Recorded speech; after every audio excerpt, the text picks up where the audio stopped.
With the first quarter of the 2019 NFL season concluded, we have seen crazy upsets, new storylines, and surprise teams.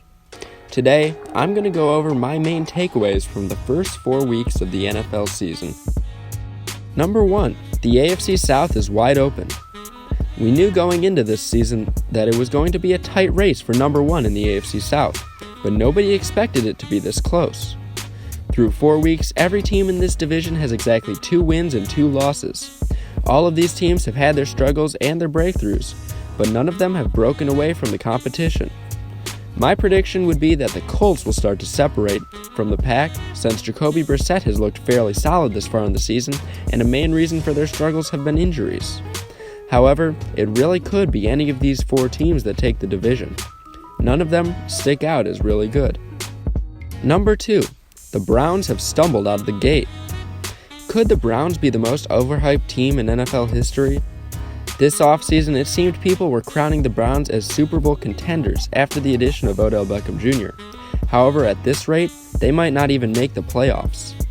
Baker Mayfield has struggled so far, injuries have ravished the secondary, and Freddie Kitchens is still figuring out how to be a head coach. This man called a draw play on 4th and 9 against the Rams. The Browns did show a lot of promise in Week 4 after stomping all over the Ravens, and it seems like the offense can figure it out, but the Browns are definitely not the powerhouse team everyone expected them to be. Number 3. Daniel Jones has created a spark for the New York Giants. By Week 3, the Giants knew that Eli Manning was not going to get it done. They benched Eli in favor of the rookie Daniel Jones, who had been ridiculed as the number 6 overall pick in the draft, but had a really good preseason. Anyways, Daniel Jones lit it up in the Giants' offense. In his first start, he scored 4 touchdowns in an 18-point comeback win over the Tampa Bay Buccaneers, and in Week 4, he threw for 225 yards in a win over the Redskins. He may not have faced very strong competition so far, but Daniel Jones has given life to the Giants that Eli Manning has not, especially after Saquon Barkley was injured. There is hope for the future in New York. Number 4. The Detroit Lions look legit. So far, the Lions are in 3rd place in an ultra-competitive NFC North. However, they have looked very strong so far. The defense has been much improved under head coach Matt Patricia, and Kenny Golladay and Marvin Jones have formed a dangerous receiver duo on offense. And for some teams, this success comes because they have faced bad opponents. However, the Lions have gone against and beat really solid teams such as the Chargers and Eagles. Plus, they made Chiefs fans sweat in Week 4 when Patrick Mahomes had to lead a 2-minute drive to win the game. The Lions have been competitive in every game so far, and if the rest of the NFC isn't careful, they might just sneak into the playoffs. Number 5. The Patriots are still the best team in the league. Sure, the Chiefs may have the better offense, and the Bills may have kept the Week 4 game close, but these Patriots seem nearly unbeatable right now. The Pats have won all 4 of their games so far, have a top 3 defense in the league, and an always dangerous offense led by Tom Brady. This team has playmakers on both sides of the ball, and with this coaching staff and quarterback, there is no way they lose more than 4 games this year.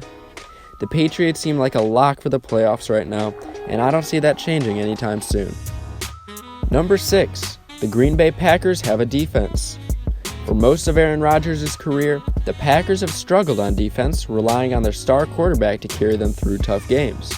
However, after an offseason full of defensive additions like safety Adrian Amos, linebackers Za'Darius and Preston Smith, and safety Darnell Savage, this defense is terrifying. They rank top 10 in yards allowed, points allowed, sacks, and interceptions. This team is finally able to rely on a strong defense to win games. For example, just look at Week 1 when the Bears and Packers faced off at Soldier Field.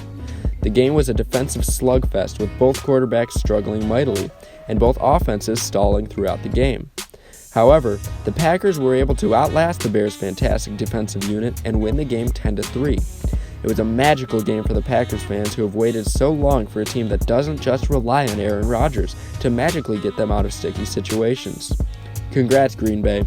You have a defense. Number 7. Trade requests are becoming very common. In 2019, we have seen a large amount of trade requests already. Before the season even started, guys like Antonio Brown or Trent Williams wanted to be traded or released from their respective teams due to issues with the front offices. Now, during the season, we have seen even more requests from high-profile players like former Dolphins safety Minkah Fitzpatrick, who was traded to the Steelers, or Jaguars quarterback Jalen Ramsey, who has had a trade request standing for a few weeks now. There are even rumors that Stephon Diggs of the Vikings wants out of Minnesota. This is becoming an unusual trend in the NFL right now, and there are many different reasons for this. Maybe certain players want to be on a more competitive team, such as a lot of the Dolphins players who requested a trade after their Week 1 loss to the Ravens. Or it could have to be with the players not being treated as well as they think they should. Anyways, these trade requests are becoming a prominent aspect of this season, and I don't expect that to change until the trade deadline. Number 8.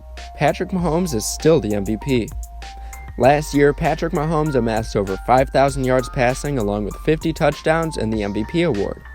In his first year as a starter, this guy was the talk of the league, and many people thought he may be the most talented quarterback we have ever seen. There was no way that kind of production was sustainable, or so we thought. So far, through 4 games, Patrick Mahomes has 1,510 passing yards and 10 touchdowns with no interceptions. That puts him on pace for 6,040 yards passing with 40 touchdowns and no interceptions. Wow. Now, obviously, he isn't going to go through the entire season without throwing an interception, and I find it highly unlikely that he gets over 6,000 yards through the air. But as of right now, Patrick Mahomes is on a record-breaking pace for quarterbacks.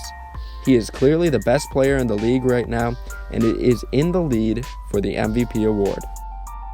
Hey guys, thanks for watching this video. If you like this content and want to see more, just make sure to hit that subscribe button and leave a like. I'll see you in the next video.